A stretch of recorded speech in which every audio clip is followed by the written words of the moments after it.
this club's about winning trophies. I'm inexperienced in a lot of those things.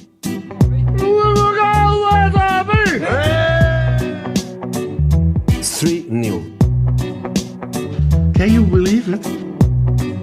Almost lost the cup and you win it. The new European champions, the treble, the dream come true for you. Oh, I can't believe it. I can't believe it. Football, bloody hell. But they never give in. And that's the winner. Welcome to the American Red Devils podcast. I'm John. I'm Alex.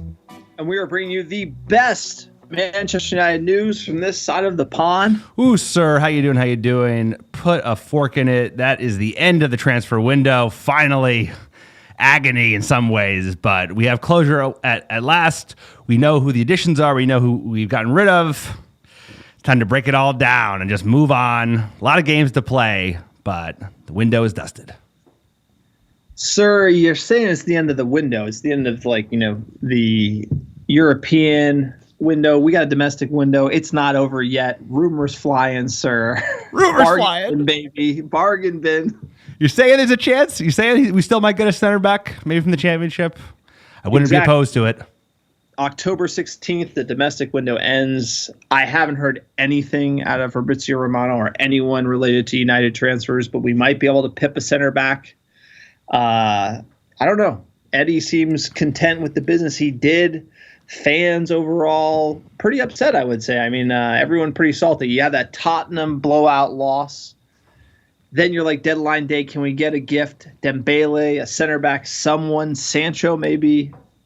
I knew Sancho was long gone, but sir, that Monday was pretty rough. Nothing coming in really for United. Signed some youngsters, but I would grade Eddie pretty poor here. What about you? I mean, I said it in one of my blog posts is that Monday was in some ways harder than Sunday. You know, it was sometimes something about the closure of just knowing that, we knew Sancho was beyond a stretch at the end of the window, but it was just even a Dembele, whatever.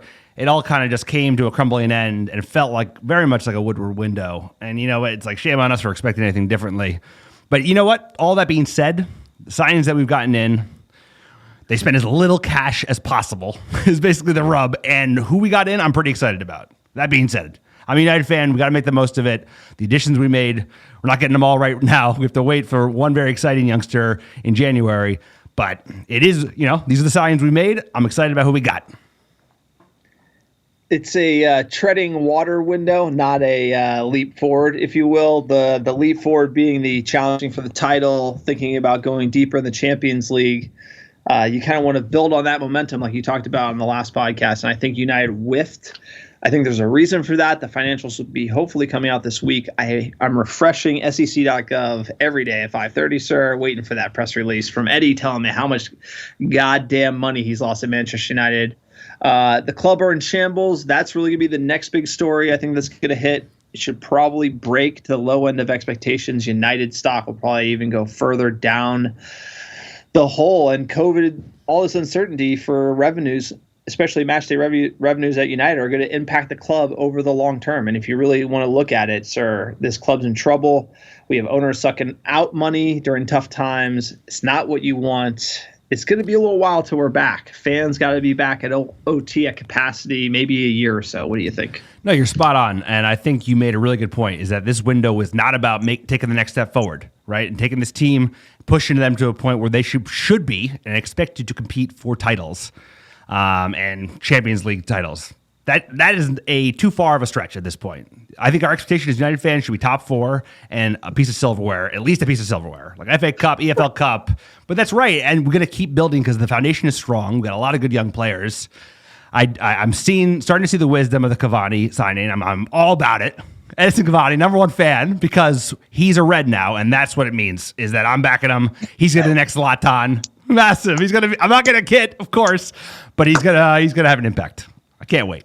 Sir, I wish I could replay what you said about Cavani. I know what I said about Cavani. It was only because it was the panicky aspect of it. It was more so like the fact that we did it the day before the window closed. It just felt like it reeked of desperation.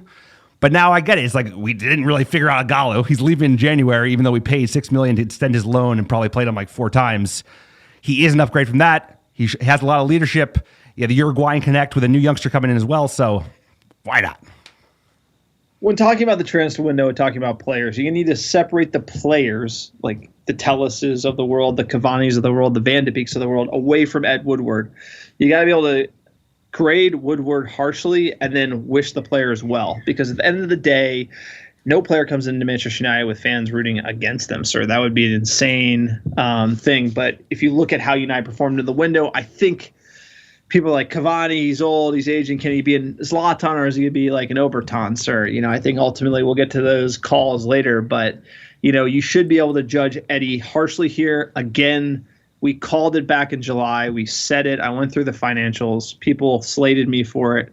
I do have a background in this stuff, and looking at the numbers, United were in a cash crunch. And when you look at the net spend for United in the mid 30 million, it's a sad window. We're close to the likes of West Brom as far as spending goes, and we're making the most money in English football. So we really need to hold our ownership to the test. Hashtag Glazers out, sir. We have some awesome Glazers out merchandise on our online store. Quick PSA for the pod. We have a Glazers out sale. Green and gold scarves. Green and gold to the club is sold. Check them out. Selling them for $9.99. American Red Devils. Click on store, sir. We have some other great merch there as well. Also, the blog, you mentioned it. We have some great fan contributors. The podcast for fans, by fans. Sir, did I miss anything? Greatest of English football. We've won it all. We've literally sold so many Sack Woodward stickers that we've run out. So, Becky, sorry, your order is going to be a little late with the Sack Woodward stickers because there's just so much demand. Check out the blog, americanreddevils.com. The contributors, they've been working overtime. Unbelievable stuff. We're getting a preview of every single player that we've signed because, like you said, you can't just judge it on, what the board's doing for our manager. We got to back the players, and American Devils is all about that. No, absolutely. Drop a review on iTunes goes a long way to help the podcast. If you're not interested in splashing the cash on some merch, and subscribe on YouTube, sir. Without further ado, let's get into the weeds here. We kind of did it at a high level. Incoming signings for Manchester United in the summer window, the COVID window. Donnie Van De Beek leads the line. He was our first signing, the 23-year-old Dutch attacking midfielder for Ajax, signed for $35.7 million. We had the secret agent Van der Sar, the director of football at Ajax, kind of hook us up with this one. What do you make of Donnie? You've already seen him in red. I think it's awesome. No, I do. And I think I want to preface the whole list of players with this is you have to keep in context. It's all about context. The fact that Ole was basically given no cash to spend, right? The net spend is really small. And even the deals that were done were kind of like sweetheart deals where we did spend cash. Like the Donnie deal, I guarantee we're deferring cash payment at least a bit, knowing where we stand. So that being said, I think all the players that Ole got in are good Ole signings.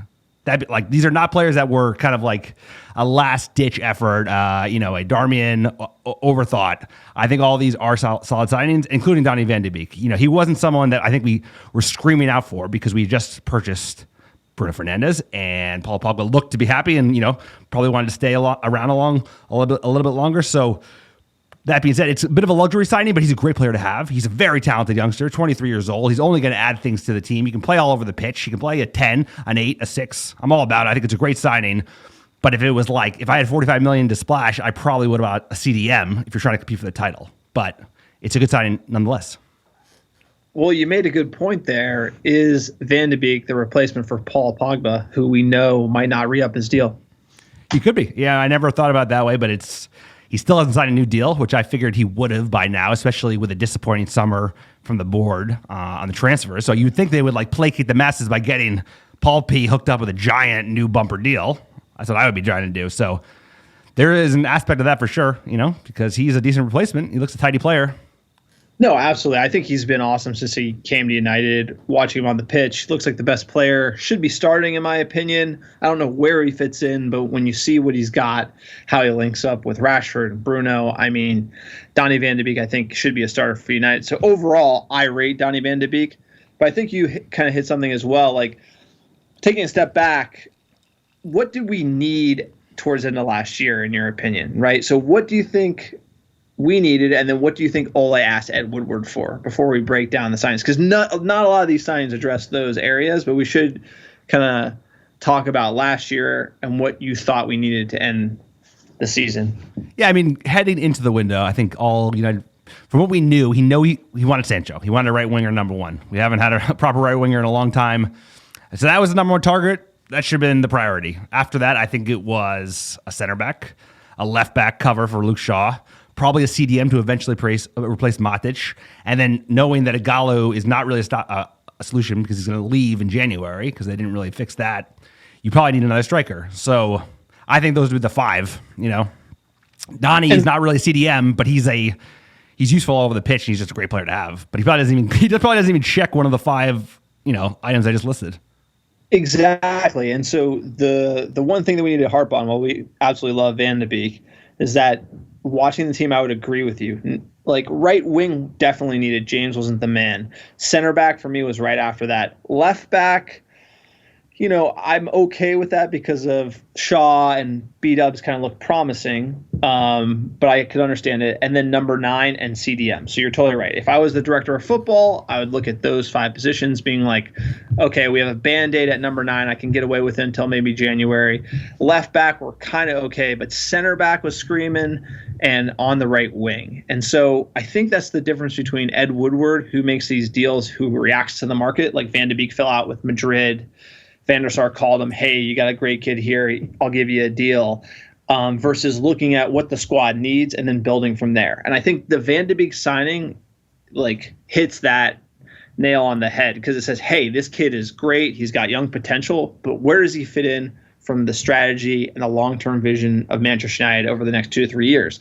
Now, behind the scenes, Pogba might say, hey, I don't want a deal. Maybe that's why he came in, but it's, as a fan, this was one where I was kind of like, I like it, but I don't know how it fits into that picture of needing defense and a right winger. And you know what? Like we said, I think all the signings that did come in are Ole signings. He didn't necessarily get his first target, but I think all 5 of these players are players that he signed off on. And it's just a good point because there's an article that says that Ole got none of his targets. No, I know he got none of his first targets. Like, he didn't get all of his targets. No, I'm saying, but these are Ole players. These are like, other than arguably. So the article is the opposite of what you just said. The article is literally like he did not get any players that he No, it said he didn't get any of his first targets, his primary targets. He did not get his first target on right wing. He didn't get his first target in CB. I mean, you could argue that Reguilon was his first choice for left back, so maybe he didn't even get that with Telus. But I meant in the essence of these players, they are all his kind of player. The players he's been signing, like the Bruno type player, they're giving off the badge. They don't only offer something going forward if they are signed up for that, but they also do a job going back, whether it's Donnie or it's the new guy from Uruguay or it's Edison even. He runs all over the pitch. So it's like that is definitely part of what he's buying, is that mentality. Sir, no one's going to deny that Ole signed off on these transfers. But no one's going to know the degree on whether how much he had a say in this, right? So I imagine that Mourinho said it, he gives a list, and then you're kind of stuck with what you got. And I don't know if Donnie Van de Beek was on the list or not. We don't know. I'm sure if you asked him, he'd say he was. So it's not, and I don't doubt that they're good players. The question for me is, how does Donnie Van de Beek make Manchester United better tomorrow? And the answer is, that's if you look at Bruno, Matic, Pogba in the midfield, where do you see Van de Beek? And it's okay, well, he's good enough to start, but he's not getting a role. Now, that shows you that Woodward doesn't know what he's doing, right? So I just don't think Ole got the players to plug the holes that he wanted. And if he got a center back and if he got a left back and a right winger, those 3 positions, I think we'd be better off than how we ended up. No, I don't deny that, but at the end of the day, it's does signing Donnie Van de Beek make us stronger? Yes, it does. We upgraded Donnie Van de Beek for Pereira. Pereira went out on loan with an option to buy. And now Donnie is now the new replacement. Yeah, Pereira's replacement who, like you said, Pogba could leave in a year or two. And then he's a good replacement because he's 23 and it looks like he's only going to get better. And maybe to Ole, you take this now because you can get a CDM next year and it's Donnie Van de Beek $100 million next year because, money will be back and who knows. No, but I think it's just one of those, is Ole telling Woodward what he needs, or is Woodward just giving Ole whatever he can find in the market? And this looks to me like, if you look at these players, Van de Beek, Telus, Cavani, the youngster, Palestri, and Traore, if you look at those 5 players, it's just one of those things where it's Ole didn't ask for this type of setup. He's got two youngsters who can play right wing, but no one who can play right wing. It's like you needed to get a Dembele or you needed to get a Sancho, right, to actually have a starting right winger, and we didn't get that. So it's like Woodward's just giving him what he can find in the market, and honestly, this is like peanuts to what he should have got, sir. I mean, we should have got Gabriel, center back. We should have got Sancho. We should have, or Dembele. You got to get one or the other, right? Ole asked for a starting right winger. He didn't deliver, sir. So it's like, I feel bad because these aren't real. This isn't really the solution for United right now. I'm not denying anything you just said. These are not Woodward is clearly running the ship. These are signings that like we're not like here are the top 5 priorities. If we want to compete for the league next year, cross them all off like they did for Chelsea. Right? This is not what I'm talking about. But I'm just trying to make the most of the signings that we have made. Right? Woodward and the board let down Ole, but the guys we got in do fit the mold that he's going for. It was just that like it was all done cheap, haphazardly, kind of a shit show. So I agree with you, but it's not enough. Totally. Right? Totally it's not enough to make that difference, right? So it's not enough to like take a big step forward, right? And I think we're missing that like starting right winger. That is why I just don't think this is enough, right? And who knows if Sarr from Watford's or domestic window still open, but I think we're missing that right wing prospect. So Donnie Van De Beek, sir. We talked about him. I rate him a lot despite talking about how does he fit in the system. I think he should start with Bruno. Probably, I would say Donnie Van De Beek, Pogba, Bruno. Pogba's out of form. Maybe put him in with Bruno and then Matic. You can do it a few different ways, sir. You can switch up the formation as well. Is he an Obertan? Is he a Zlatan? What do you make of Donnie Van De Beek? I mean, for me, he's definitely a Zlatan. Maybe not an immediate impact, even though he seems to be one, but definitely a starter or a rotation player. Pogba is a hard player to be like, yeah, he just definitely should start in front of Paul Pogba week in, week out. But right now, he looks better form than Paul Pogba, so I'd maybe start him. Pogba's still coming up to shape, so he's a Zlatan for me. I think he's going to be a great player for United. Pogba seems to me like a player that needs to be benched, but Ole doesn't have the cojones to bench him. Yeah, well, I don't know. Hard to say about that. What do you think about Donnie Van De Beek? Obertan or Zlatan? Sir, he's a Zlatan. We've seen it already. He looks great. He's one of our best players. Great deal as well. So, I'm hoping he can get more regular playing time. And I think in our best 11, he's in there somehow. No, that's an easy one to grade because we've already seen quite a bit of him, and he's looked great. Every time he's featured, he's looked a player. So he looks like he fits right in to the Manchester United way. So let's kick on. All right, moving on. Alex Telus, the 27-year-old Brazilian, signed from Porto FC. We haggled, sir, all up until the last day, but we broke. We signed him, £13.6 million. Sir, he played only one game for Brazil as international. He's won the Portuguese league twice with Porto, won some things. What do you make of Alex Telus? Got a lot of tattoos. Big fan of Alex Telus. I think upgrading, but providing competition with Shaw because he's had injury concerns. It was the right move. And I think he offers a lot more of an attacking threat and even a very solid defensive LB as well. He's got a rocket of a left foot. He's got a little of that Brazilian spice. I think maybe he'll bring out the best in El Pastor, right? Hopefully, because that, family Fred. And then he's the kind of signing that I think United needs, a little bit more grit, Herrera-esque. I'm all about it.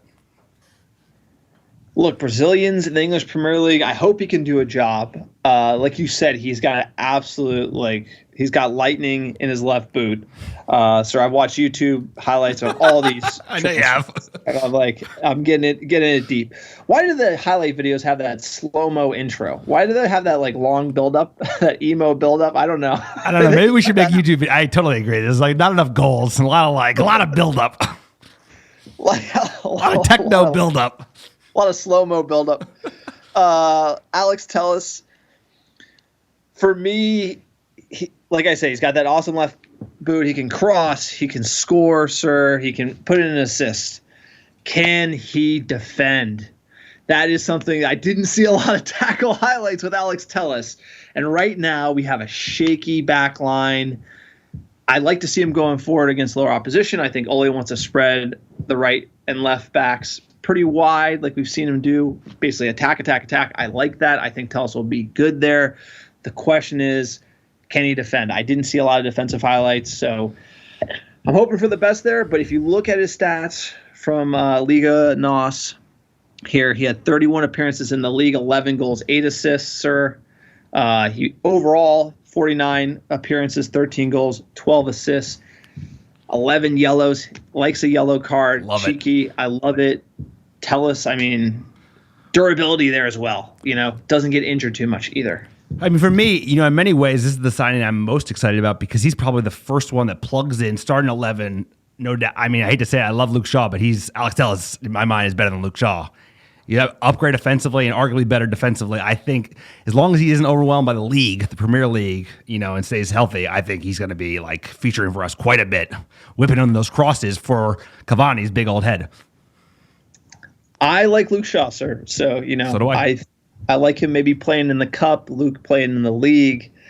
I don't think Luke Shaw's a solution, but he's been playing better. But this whole, you saw that De Gea video where he was yelling at Luke. He didn't cover right. He did make some mental errors in that Tottenham defeat. So when I was watching the YouTube highlights, I took the top comments from YouTube just because they were actually really funny because all Manchester United fans start Googling these players, watch the videos, and it's all United fans commenting. So the top comments for the Telus video was all the things that this guy can do, Shaw can't. That was the top most rated comment. Number 2 was Rashford will thrash oppositions now. His overlapping runs will leave Rashford one-on-one where he thrives.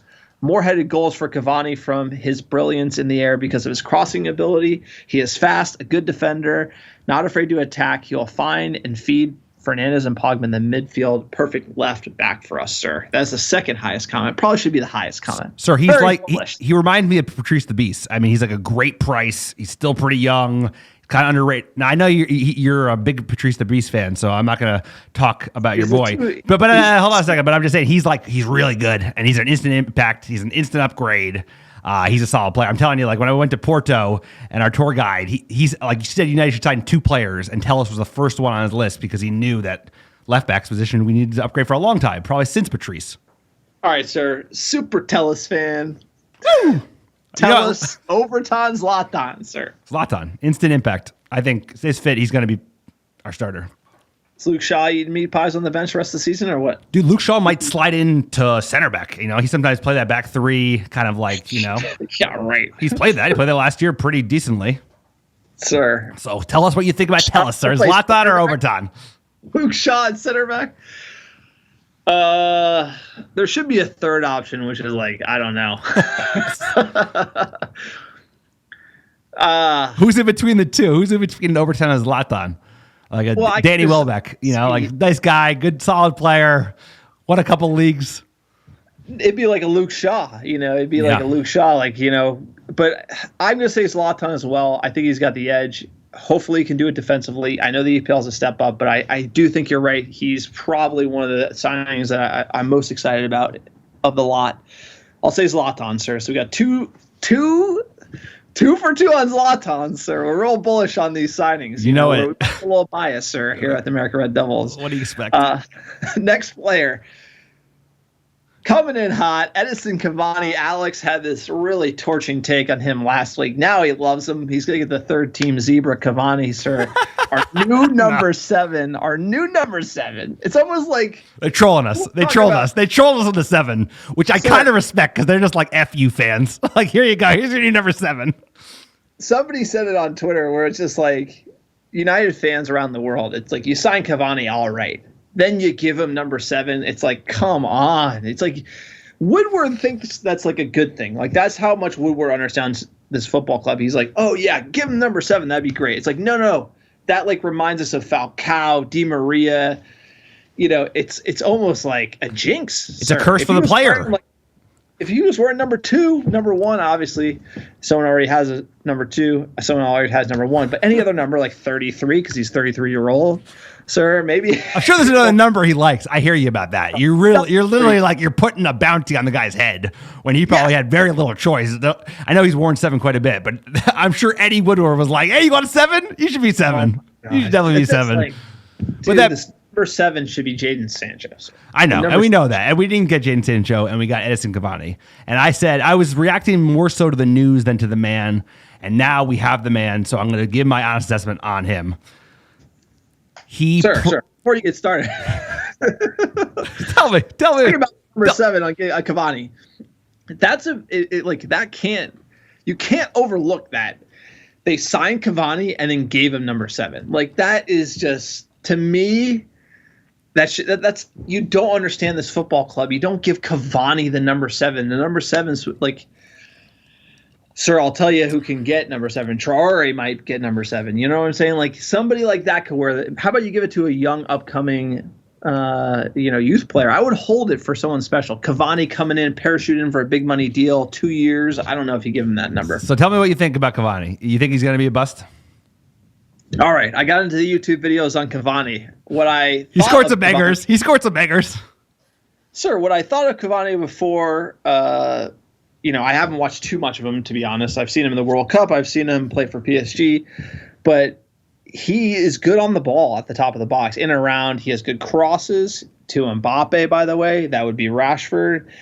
He can play a solid ball. I mean, Cavani is a baller. The question is, can he stay healthy? It's like, what type of Cavani are you going to get? I honestly think people know he's good, but injuries, sir. That's the question. No, that was what is the difference maker. I think that will be the only decider, really, for me, is if he's going to be as Zlatan or Obertan, is if his fitness. If he can keep up healthy, I think he will be a player for us. I was reacting to the news, but really, like, he's been a solid performer. He almost came to United in 13, but Moyes nixed the signing, apparently. So he went to PSG and scored a shit ton of goals, became their all-time leading goal scorer. But he has, like, that Uruguayan ethos, and after spending some time down in Uruguay, solid people and that work rate, dude. He just, like, they played in a team where he was never the main guy, right? Suarez was the guy, or Forlan was the guy. So he does a workman job, like a Mandzukic kind of style, like up and down the pitch. He's a leader. I mentioned that his English isn't great, which he knows. He admitted it in the interview, just because we talk with the English lads, talking with Marcus and Mason and Scott. It's going to be difficult at first, but he says he's going to work on that. And everyone says he's like a hell of a leader, dude. Team player. Like, if he stays healthy, he scores goals. So we need goals. We were losing to Galu. He is a better player than Galu. Yeah, and obviously you think about it, it's on a free, it's a punt. Like, United can afford the wages. Apparently it's $190,000 a week. Sir, one of the highest earners of the club, not quite De Gea level. The agent fee was 10 million euros, sir. Sign on around 4. We did pay, that's kind of an upfront. It is a free, but those are really Eddie's paying for Cavani here. Again, it's an upgrade to a Gallo. I'm excited just because I like his link-up play around the box. I also think that he's unselfish and he can play a long pass, a lot of crosses into Neymar and Mbappe. But again, like I said, everyone knows that he's good. Can he stay healthy? If you look at 19-20, 22 appearances, 7 goals, 3 assists, that's what we're paying that money for, right? But if you look at 18-19, 33 appearances, 23 goals, 9 assists. So Cavani, if he plays, gets in that rhythm, sir, 23 goals, 18 of those in League One, though. You have to caveat that, but you could look at maybe like mid to low teens for Cavani in the Premier League. No, I think if he stays healthy with a good attacking team that's creating chances for him, I think he can score goals for us. He's got to be healthy. He's got to be fit. He does have the kind of build that is like, reminiscent of Zlatan, right? It's like he will age well versus like a Wayne Rooney, which is not going to age well. So that gives me some hope, is like, if he can get fit and he can start scoring goals, he's going to have the experience that people would respect him, right? Like Pogba would look up to him. You would get that, which is good, right? The new strikers that are learning, Rashford, Mason, they would look up to him. They learn a lot from him. Martial as well. So I do see it. I get it. He's a leader. My boy Cavani. Love Cavani. Sorry, this is the biggest 180 in the history of the pod, I'll tell you. No, I was just reacting to the fact that they signed him on deadline day, because I just felt like, and then they gave him the number 7. I mean, you called me in the morning and you were upset about Cavani. I was upset because it put into focus how poorly our club is run, because it's just like, your 7 should be Jadon Sancho and you get Cavani. I'm all about Cavani, but you should have signed Sancho too. Sir, I have a great idea. Let's put the Zach Woodward clown face on a t-shirt. You can wear that, sir. That you should hate Woodward. Don't hate Cavani. Obertan. If no one knows who Obertan is, Gabriel Obertan, we purchased, I believe, we purchased from Newcastle. He was a young French prospect. Ronaldo's replacement. Came into Manchester United. I think Fergie had him trimming the bushes, sir. That's how bad he was. Like, no joke. That's like how old it goes. So Obertan was one of the biggest busts ever. And so Zlatan came in, hit the ground running. So that's what we say. Is he going to be a bust? That'd be the Obertan. Or is he going to be a hit? Zlatan, sir. What is your call on Cavani? Overtime, Zlatan. It's the fitness, man. If you can stay healthy in the Premier League, which is that's not easy. So that's not the answer. Zlatan. Okay, I'm going overtime on Got this to. one. There you go. Well, this could be Zlatan because Zlatan got injured and that was that. And I think Cavani, it could be a similar situation. Like Zlatan signed a short-term deal, played great. We saw him Sunderland away, sir. Amazing game. Last goal for Manchester United. Everyone loves Zlatan. He got injured and it was over. And he went back to play in MLS. I could see this happening to Cavani. So for that reason, I'm going to say Obertan because he's going to have injuries. And, it would be against the odds for him to have like 2 full seasons at United and hit 20-plus goals a year. Right. It'd be against the odds. The fact that we'd have like 2 over 30 strikers signed from PSG on the free, I don't think we're going to strike lightning twice. Like, Zlatan was such a hit. If we had 2 in a row, that'd be amazing. That would be so much fun against PSG playing them, right? And having him like bang a couple goals in. So is it meet Pia Gallo yet or what? Oh, poor Agallo. Hey, Agallo's he's doing all right. He seems like he's enjoying life. What do you think about the next new boy, Facundo Palistre, sir? That name is badass. Facundo is like very Uruguayan name. I like it. What do you think? I think I butchered it earlier. Palistre. That's the one thing I didn't see. I didn't watch videos of the pronunciations of the names, but I did watch videos here.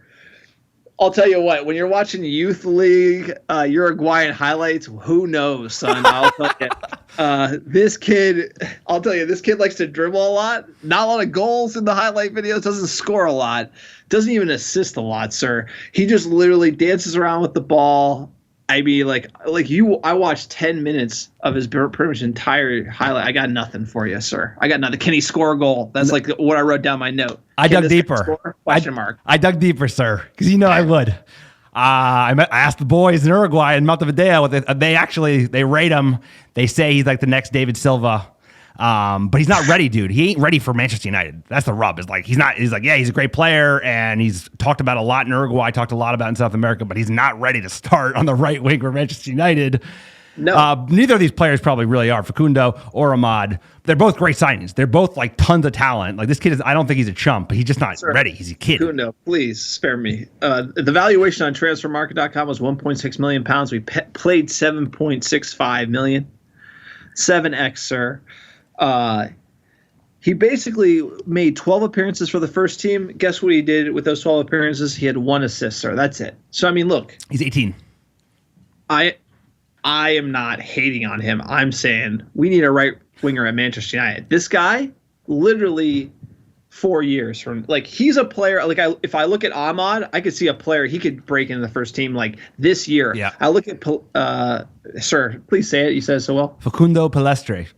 There you go. Palestri. If I look at him, he needs like 4 or 5 years, 22, 23, mature. Because for me, it's his finished product that wasn't there. We already have a right winger who doesn't have that finished product in Dan James, but Dan James has way more pace. So for me, I think he's kind of a punt next 3 years. See what happens. I do think he has potential. He's got to put it all together, though. Highlights were underwhelming. Yeah, I mean, this is why there needs to be a middle in between because he needs time, right? I agree. Traore could arguably contribute this season. If we were doing him fair, Facundo got the right treatment, he would go to the under 23s, he would play with Hannibal, and that would be perfect because that team is stacked and he would actually learn a lot. It would be the perfect opportunity. But because Ed Woodward did not sign a right winger that Ole Gunnar Solskjaer asked for, they're going to be like, yo, dude, you got a squad number. You're the first team. Let's go. But that's what doesn't make sense. I thought this would be a U23 signing, and it's marketed like a first team signing. It doesn't make sense to me. He's not ready to play. Like you just said, you called your boys in Montevideo that he's not ready to play on the right wing at Manchester United. That's why it's kind of confusing. Again, another reason why you need a director of football, because you need a winger now for 3 years until this guy comes up. Top comments on YouTube I thought were a riot. He needs to work on his final product, but he's very promising. I think that is exactly what I saw. He needs to work on his final product, but he's got potential. Next comment, quote, came straight here after reading the transfer rumors, met a million other United fans. This club will kill us. That's true. It's true. I would tell you, after I watched like 10 minutes of like Uruguayan Youth League highlights and I didn't see like many goals, maybe 3 goals, sir, I was like, what did I just watch, honestly? But I do it for the pod. Obertan or Zlatan, sir, what do you make? Facundo. I mean, I think fans are going to hang out to dry early because their expectations are going to be too high, too early, kind of like Dan James. So I think he's going to be labeled an Obertan quickly by fans, but I think he will be a Zlatan eventually. He's just going to need he's going to need a couple years, 2 to 3 years at least, because he needs to put on size. He needs to build out his frame right. He's a young kid, 18. He's got good balance, but he's one of those players that, like, dude, you're just in the Premier League. Obertan? Zlatan, baby. Zlatan. Future Zlatan. So I'll tell you what. He's going to go to the academy and be Zlatan. Sir, Young Zlatan. In the history of the pod, you've never said Overton for any player. I'm a Manchester United fan through and through, sir. I love this club. So you talked to the other day, you're mad about the window. Today, you love the window. I mean, if I was grading like the board's job, I'd give them all Fs. They'd all be fired. But for like the boys we got, I'm excited about all 5 of them. Sir Ole asked for every single one. He called everyone or he'd be like, did you see Facundo the other day? I was watching. Get him! He definitely phoned in Facundo. You said Ole wanted every single one of these guys. Like, what do you? I meant that like they were on the list, but they were like 6th or 7th. Like if we have to get them because we got no money. Sir, Ole never heard of this kid until Woodward said he signed him. That's how this club works. He is a Overton, big time, big boy Overton, probably the biggest Overton I've seen in a long time. What do you mean, sir? I mean, come on, prove me wrong. But I said Dan James was Overton. I believe you can listen to the last transfer recap. Dan James, Overton. You know, this guy, Overton. Overton was really shit, and Dan James still got a lot of upside left. This player, if the expectations are there that he's going to be a first team starter, they just gave him a 20. I think they gave him 28. Good luck, my man, because he needs time, man. He needs time. We shall see. The nightmare of no director of football at Manchester United continues. But, sir, I did say Telus is my the signing I was hyped most about. That was a lie. It's this one, Amad Diallo Traore. 18-year-old Ivory Coast right winger signed from Atlanta. We paid a lot of money for him, believed to be 21 million euros up front with 20 million euros in add-ons. Sir, we won't be getting the deal done until January, mainly because we left it so late. We didn't have time for medical, personal terms, and work permit because we're just rambling at the end of the window. Makes no sense. What do you make of Amad? What do you think of him? No, I mean, I think these are players that were on the list of young right wingers that are not quite ready, but they're going to be the next big thing, right? They're like the Sancho when he got bought at 17 from Dortmund, leaving City. I think Traore kind of fits that camp because everybody in Italy is talking about this kid and how good Atalanta's academy is, and especially Traore. I didn't hear about him before he was attached to United, so just seeing him getting signed and then validating with the YouTube videos that you have to watch, I'm excited. He feels like Martial, like panic buy, end of the window, big splash, and the fee can double if he fulfills his potential. Hopefully, he makes an instant impact like Tony Martial did. You know, I put this in the Jude Bellingham camp, young prospect, ready to rock, like pretty much a year off of it. I watched his YouTube highlights. Unlike Facundo, I'm like, this kid's got it. He's got the pace. He's got the touch. He's got the finish, sir. Lethal finisher, like scoring goals. He's got it all. I definitely rate him very, very highly. It's a crime we didn't get it done earlier so that he could play for us right now, because I would argue that he would probably be off the bench and eventually starting for United. He's got everything we want.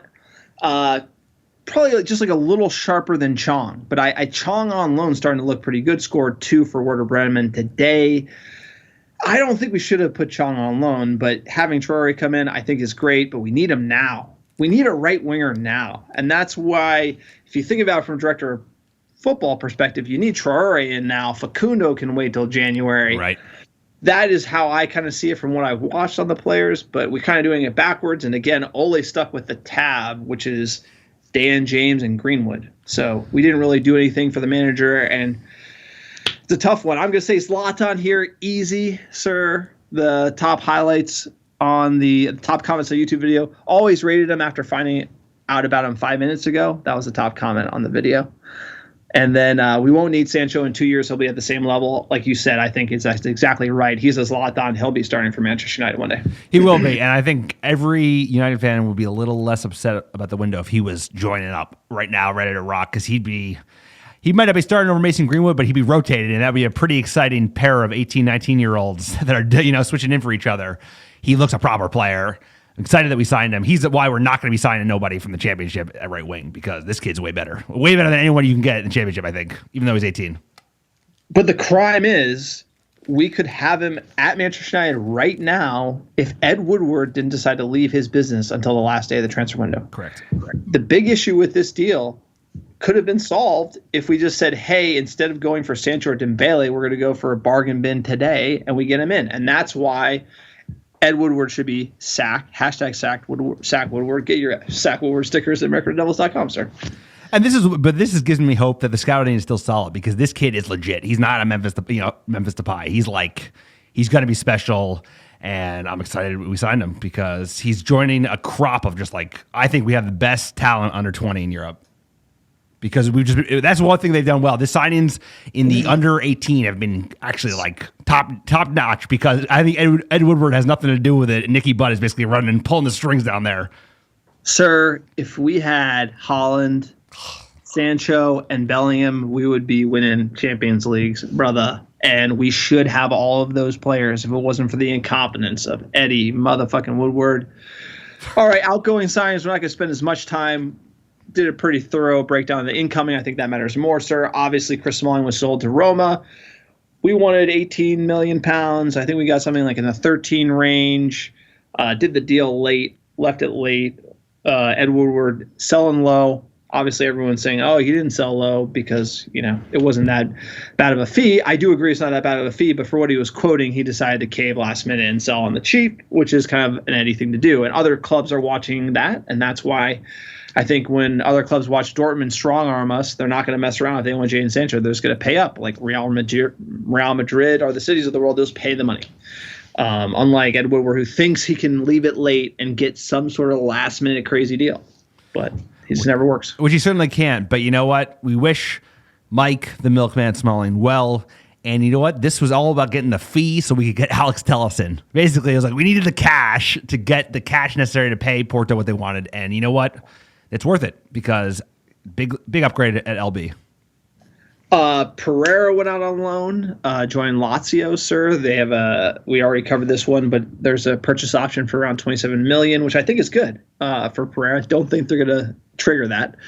Delo also joined AC Milan. Tees Jong, Werder Bremen. He's been off to a hot start. I think Chong coming back from loan will be great. Also, we ditched Alexis Sanchez. We actually paid Inter to pay Sanchez. The most cowardly deal in the history of transfer dealings is Alexis Sanchez. Is we had to pay Inter money to take him. That doesn't make any sense, but considering the wages, it does in Ed Woodward's world. Angel Gomez, he's kicking off in Portugal. Again, he left pretty much on a free, didn't want to sign. That was a strange one. Yeah, I'm not feeling as irked about that these days, because we have so much young talent that we wish him well, but he's always going to have a challenge in the Premier League with his size. Garner went to Watford. I think that's a great loan in the Championship. Hopefully gets a lot of minutes. And Dylan Levitt joined Charlton, sir. So, again, we have some youth out on loan, as well as, getting rid of the Sanchez's of the world. One signing that we didn't get done, Sergio Romero, you got to feel bad for him. Great keeper. Doesn't complain. He's the backup cup keeper. Didn't Ole bench him in the when it came down to the Europa League? That was a tough move. Didn't complain. Never says a word. Consummate professional and great keeper. And Ed Woodward didn't sell him. No, he didn't, and he didn't let him leave. He wanted to go to Everton. I know it made the news that his wife was sending all kinds of Instagram photos complaining about the club. But they should have let him leave, because he's a class act. He's been replaced by bringing in Dino. It's the right thing to do. I mean, it might have Everton might be winning the league, dude, with with Romero in the net. He is a difference maker. He's a great keeper. He's so underrated. I think he's a very solid keeper in the Premier League. He's shown that. So I don't know what's going to happen. I don't think he's joining the championship side. And here's this is one thing the club just doesn't get. It's like Romero's a great guy. Put in a shift. You bring in Dino. It's like you got to let him go. It's like that's something Eddie is just bad at. It's just, you could just tell. It's like Romero deserves to be able to leave the club, even if it's not on like an amazing fee or if it's on loan. He deserves to be able to play. He does, because he's earned that right. He's been such a good, solid player for us, never complained, done his job, and done his job well. So, I hope. Fan. Yeah, totally. I'm a fan of Romero. So net spend £36.4 million. So that's not cash expense. That's essentially what is accounted for going out. Net spend, there's like a bunch of different ways you could track it, but not enough for Manchester United. 10th lowest in the Premier League, sir. 10th in the Premier League when we're number 1 as far as revenue. So how would you grade the window? What would be your final grade, sir? What do you got for Eddie? I know all these players, handpicked by Ole Gunnar Solskjaer, signed off every single one. Facundo, got to get me Facundo, baby. Number 1 target was Facundo. Forget Sancho. It was Facundo. That was the O, baby. That's what we're talking about. All players signed off. Number 1 choice. Here's the thing. That is a crime, dude. 10th net spend. Okay, I know where we finished the league, but who makes the most money? We make the most money by far. It used to be by far. It's not as much by far because of how they've run this club. So for the board, I give them an F. They get an F. They failed because it's binary, and they did not support their manager. It's like, what's the grade? F. Manchester United gets their, not the board doesn't get a grade. Manchester United gets a grade. They get like a D. I give them a D. That's generous because I think a lot of the players they did sign are going to either have an impact right away or have a lot of potential in the future and are good signings. So I give them a D because there's, like I said, I like the 5 we did sign for who they are. So I give them a D. Otherwise, it'd be an F. Sir, they get an F. They get, for me, the final grade is they fail, and they fail not because I don't like the players that they sign, but because the pieces they brought in, when you can totally see the holes in this team. And how do you not watch that Tottenham match and wake up the next day, call your agent and be like, get me the list of the top center backs in China, sir? How do you not get that list? Or maybe you sign one winger, you sign Traore, and then you wait on Facundo and you get a 18-year-old center back. I know we have Menji and Twanzebe.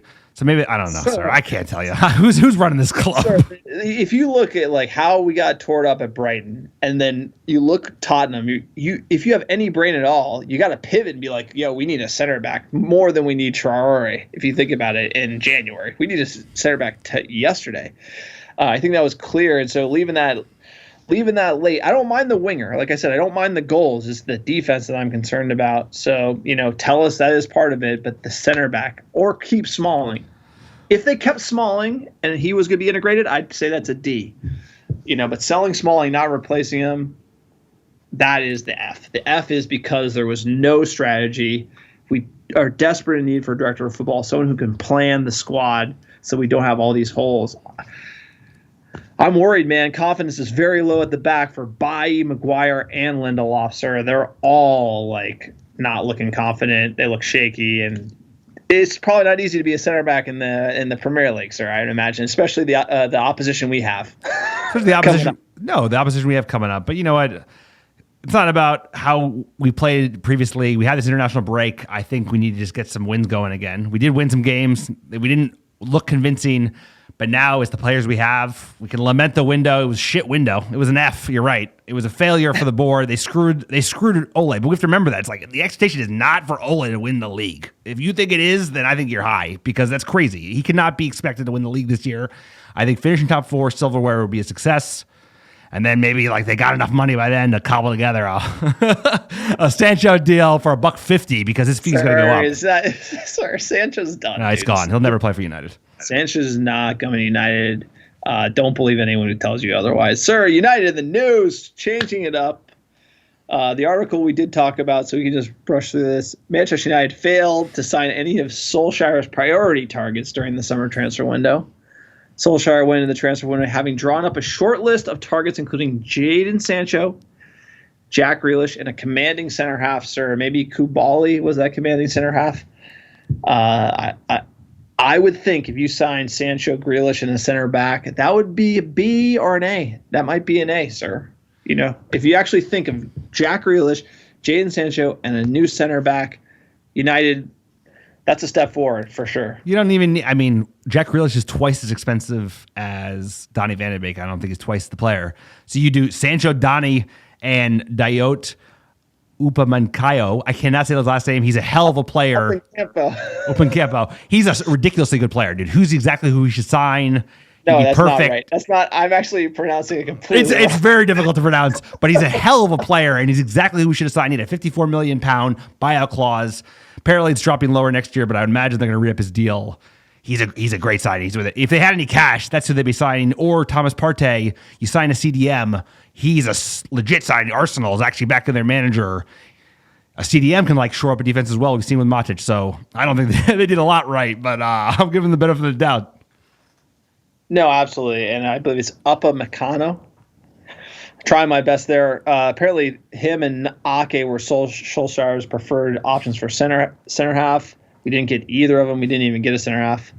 But speaking of our center half troubles, oh baby, Tuanzebe, he is fit, available for selection after the international break. So to me, Tuanzebe was always supposed to be in number one next to Maguire. In my opinion, he helped Aston Villa reach the Premier League in promotion. He's played in those big matches. That's like, it was a £100 million match they're playing in. He played in that. They won. Did a great job as well. Standout player for Villa. He can do it. I really think he should be our guy. Again, fitness is the issue. Fitness at the back for some reason plagues us. I like to see Rojo get a run. I don't know what Rojo did to Ole Gunnar Solskjaer, but keep waiting, sir. Keep waiting. He's rash. I have a lot more hope in Tuanzebe. If he can stay fit, he's shown how good he is. He's been a United player for a long time, came up through the academy, shown that he's got it at Aston Villa. You're absolutely right about that, sir. So if he can stay fit, he's good enough to be a starting center back in the Premier League. I mean, pair him up with Harry Maguire, why not? But it's all about, he had a really tough year with injuries, so we're all hoping for the best, have our fingers crossed, because if he come good, him, Menji, it's all of a sudden, you don't know. I think he's whether Maguire can last, who knows? But, I think Tuanzebe is a great prospect.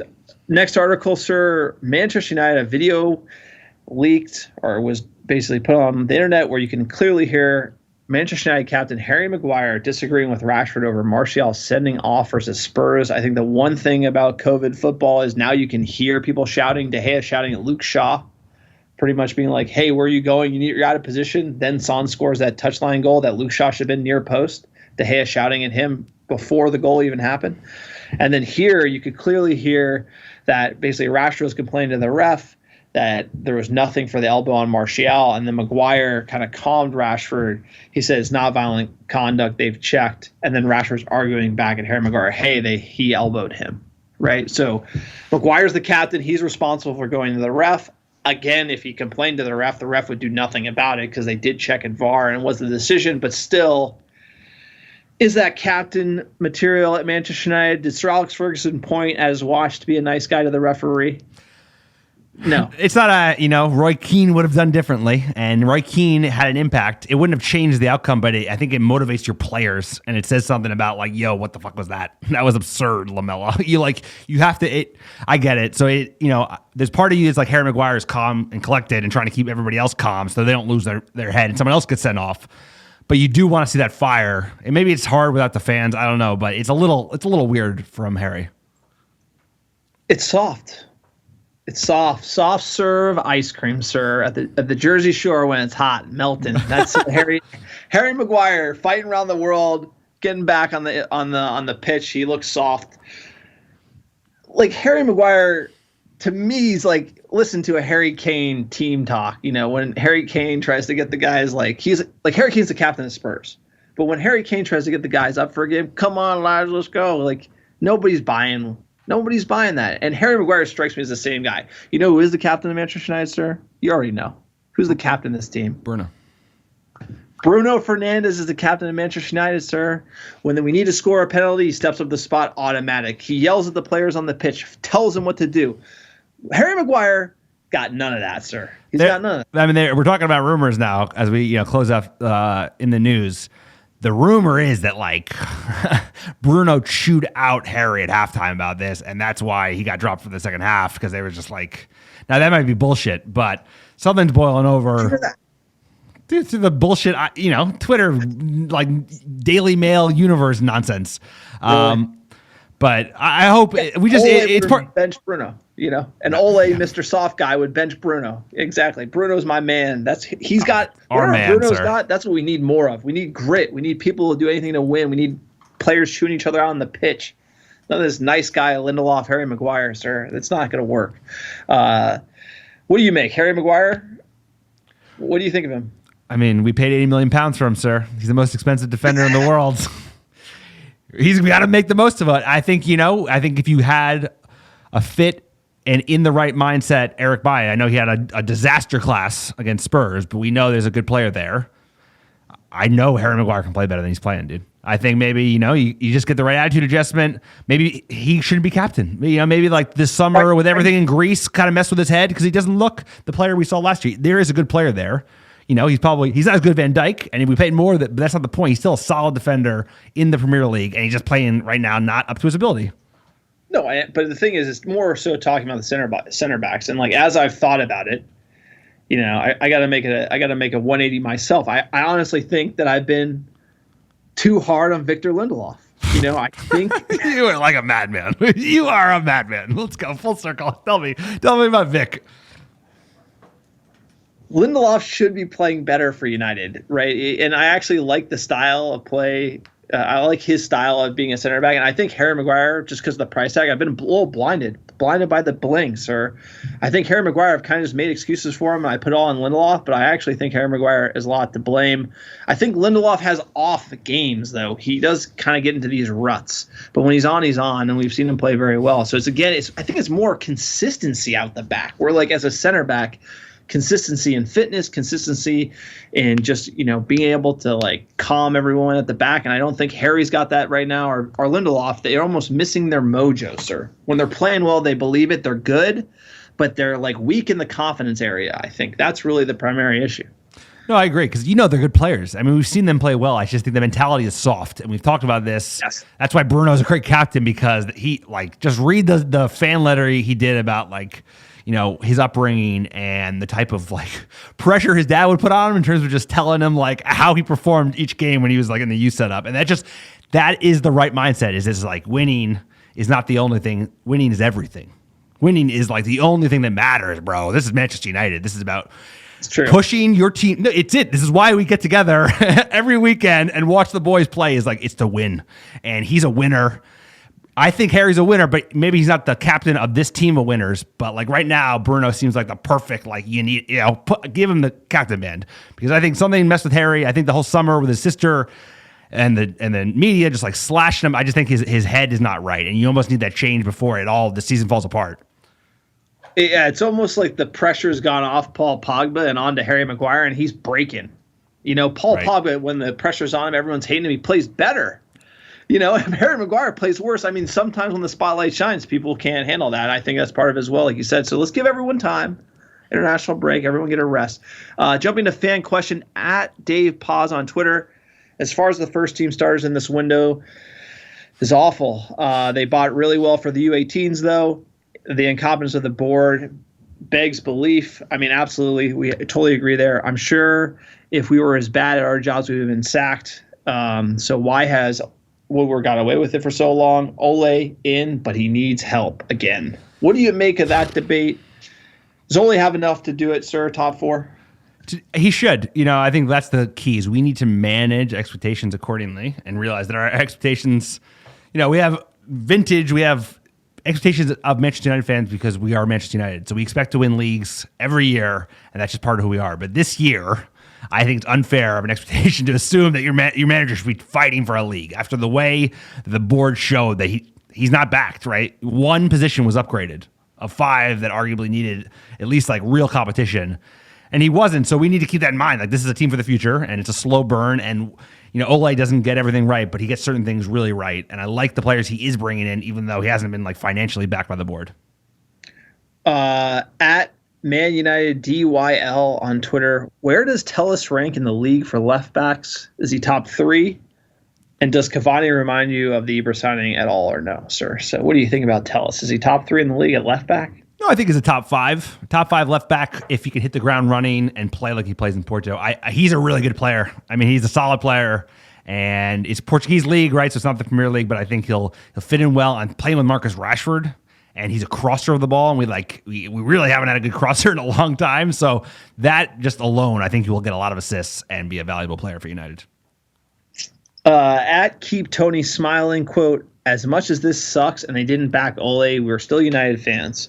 We must put aside our disappointment and back these players and support them and hope they kill it. No sense in them seeing fans hate on them for coming, especially the 18-year-olds. This is their dream, sir.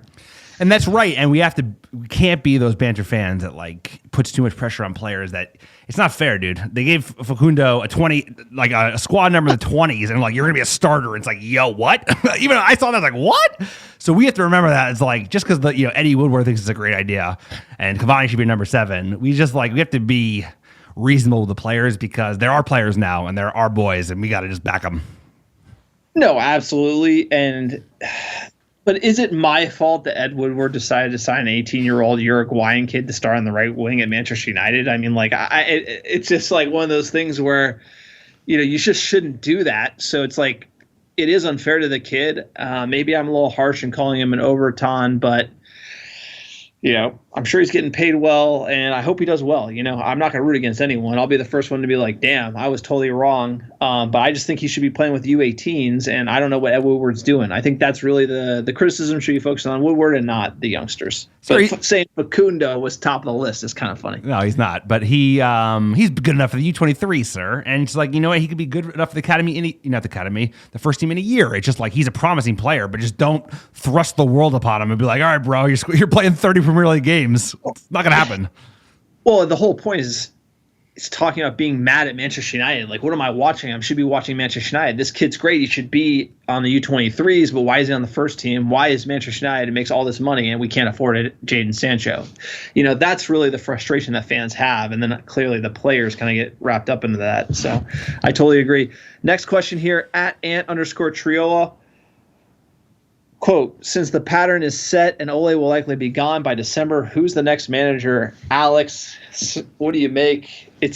We do this every time. Make Champions League, don't invest in the team, fire the manager, back the manager, make Champions League, don't back the manager, then we fire the manager. Again, it's kind of like giving the board cover, right? If they fire Ole does shit, they have a shit window.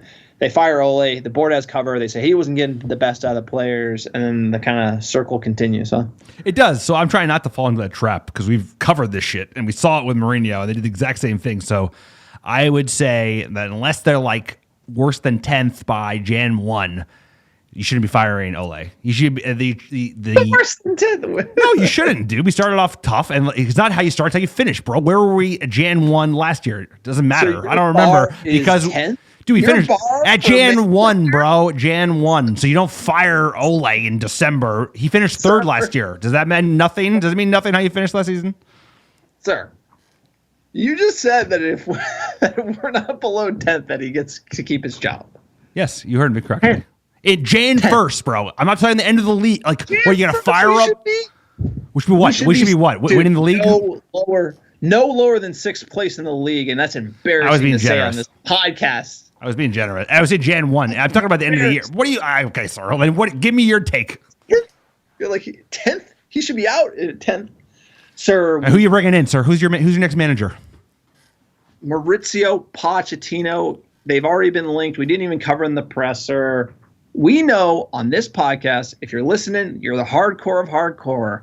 Stan Chow came on the pod last year, and he talked to the man himself, Sir Alex Ferguson. He said Pochettino is the man. It came directly from the great Sir Alex. I know he gave us Moyes. No, that's why. Who gives a shit? I love you, Fergie, but you don't get to pick him anymore. You got one, and you fucking whiffed.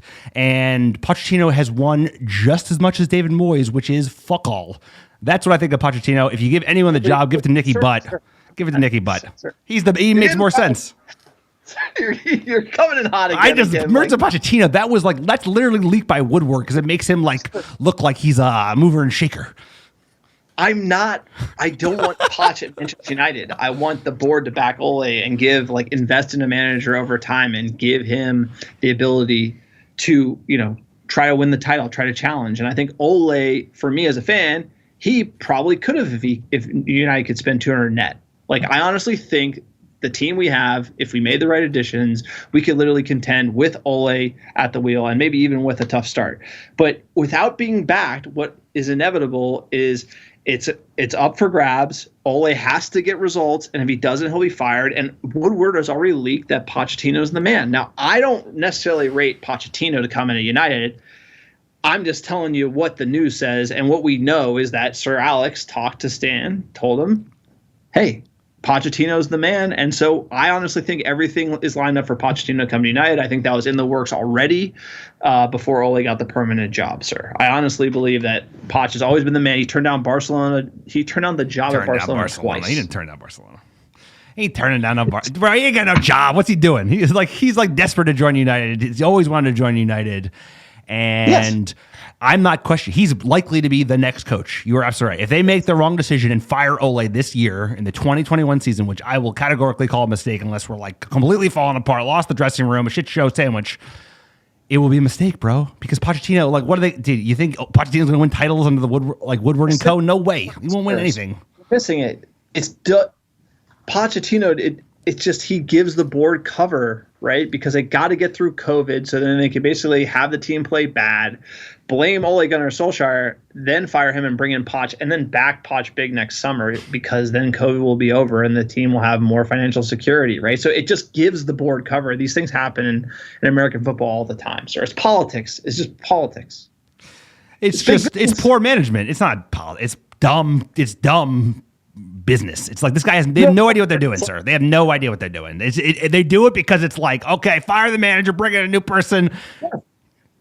You're right. It is cover. Because it gives them cover. Because basically they'll say, well, we think this team is great and he's not getting the best out of it, and then they fire him and they bring in a new guy.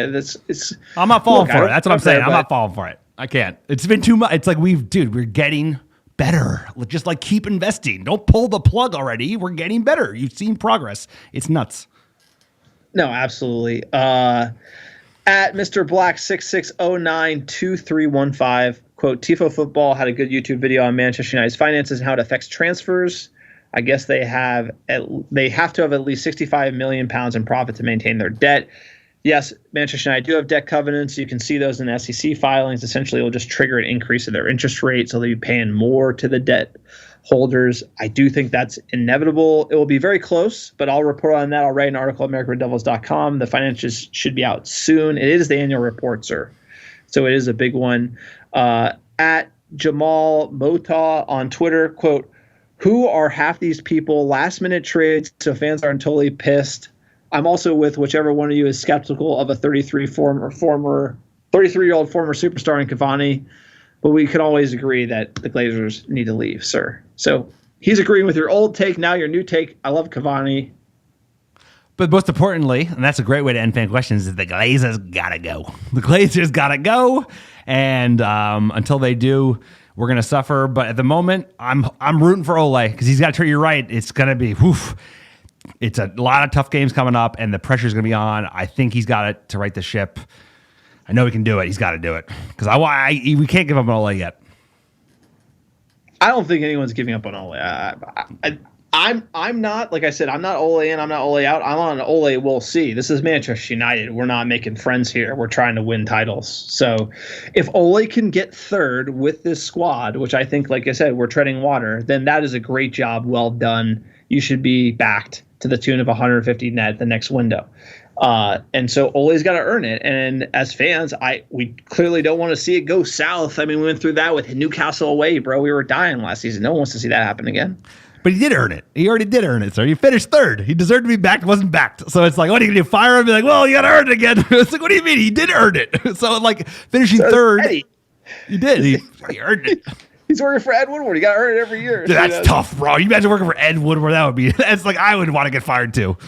Here's from Ole's view. Imagine this: you work for Ed Woodward, you get him Champions League football, which basically saves the probably the debt covenants, and then so you basically like do a great job. You come from behind, get top 4, get Ed Woodward money. Then he doesn't back you in the window, and then he leaks that he wants to hire Pochettino. That's the type of guy Ed Woodward is. That's the type of culture at Manchester United. That is absolutely fucking insane.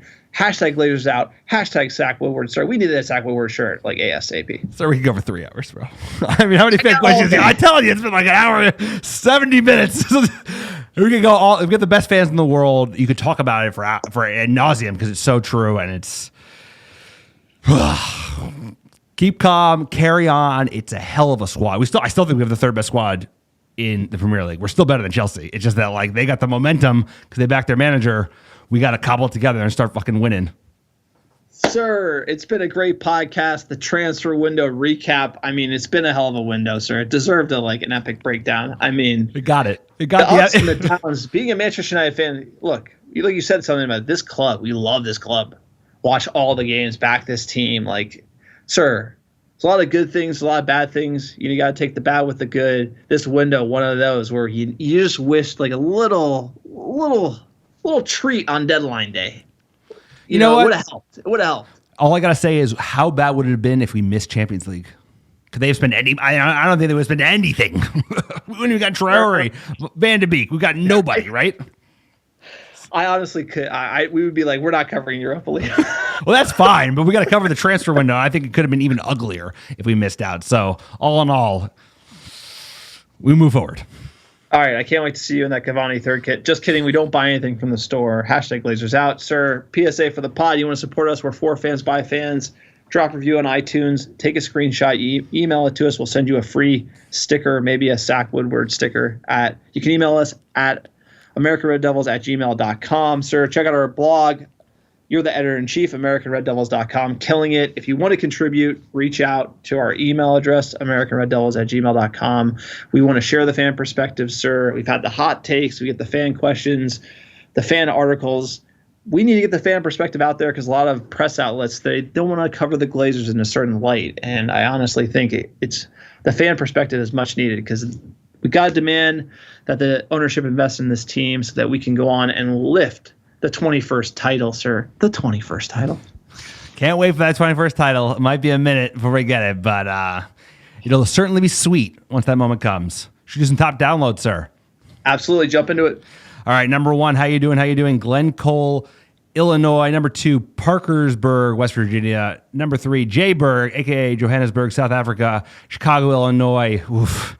Hafenajendor, Iceland, appreciates just Denver, Colorado. This guy's letting me do it. Allentown, PA, Los Angeles, California, Dallas, Texas, and last but not least, Croydon, UK. We also got Atlanta, Georgia, Tottenham, Canada, Lakeland, Florida, Oslo, Dublin, Las Vegas. So we got the best fans in the world, the greatest of English football. We have one at all. Sir, it's always darkest before the dawn, baby. This is like a brutal window for United fans. It's a brutal window for us. It was long, it was emotional, and it was like falling out of a moving car. But hey, we're gonna pick ourselves back up. Ole got every signing that he wanted. I'm not sure I said it like that, but you know what? Why not? What a podcast! What a window! Enjoy your international break. We'll get you a pod this weekend. As always, sir. Kicking a blue.